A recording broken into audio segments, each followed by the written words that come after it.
लघुचाप जनित अदिनिया वर्षा चाषींकर वर्षकर भात हांडी उजाड़ी देछि।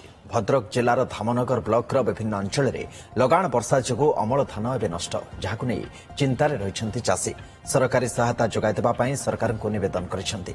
नै चाषींक सहित अधिक आलोचना करिछन्ति आम प्रतिनिधि विवेकानंद सामल। वर्षकर अमल धान प्रथमे दाना साजिथिला दाऊ एबे लघुचाप जनित अदिनिया वर्षा चाषींकर मेरुदंड को भांगी देछि। आमे वर्तमान अछु ग्राउंड जीरो रे धामनगर ब्लॉक भगवानपुर पंचायत रे। निश्चित भाव में कौन कहबे आज्ञा पूर्व दाना दाऊ साजिथिला वर्तमान वर्षा साजिछि दाऊ वर्तमान केमिति कोन धानर स्थिति अछि आज्ञा? दाना तो गर्भ अवस्था 50% फुल उड़े देथिला अगाड़िया अवस्था एबे जो हेछि हमर आपनकर लघुचाप रे आज्ञा पानी रे भासुची पाई गजावा को बसिलानी जे भी अकटा धान अछि तापर पानी चढ़ी जाइछि।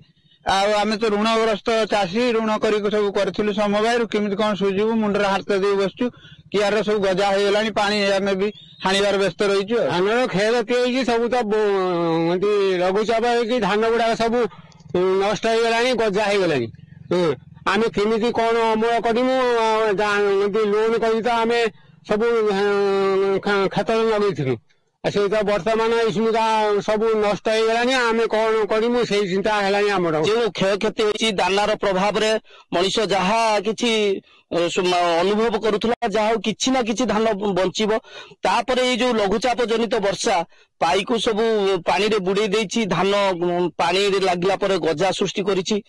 ये जो क्षय क्षति होईछि ता कहि हेबो नै चाषी कुल जो वर्तमान आमे माने सब ऋण करी चाष करिथिलु ताहा वर्तमान बुड़ी जीवाको बसीची। आमे कोन करिवु किछु कोनोसी उपाय नै सरकार पाखरे एतिक निवेदन करिवु जदि चाषी कुल को से हमर किछि सहाय्य सहानुभूति प्रदान करिवे ताले चाषी कुल किछि रक्षा पाइबो। सरकारी सहायता पाइले ए चाषी माने पुणी पर वर्ष को चाष करबा पे मन बळेबे नहते ए चाष ठारू धीरे धीरे चाषी माने दूरे जिवे। भद्रक धामनगर विवेकानंद सामल।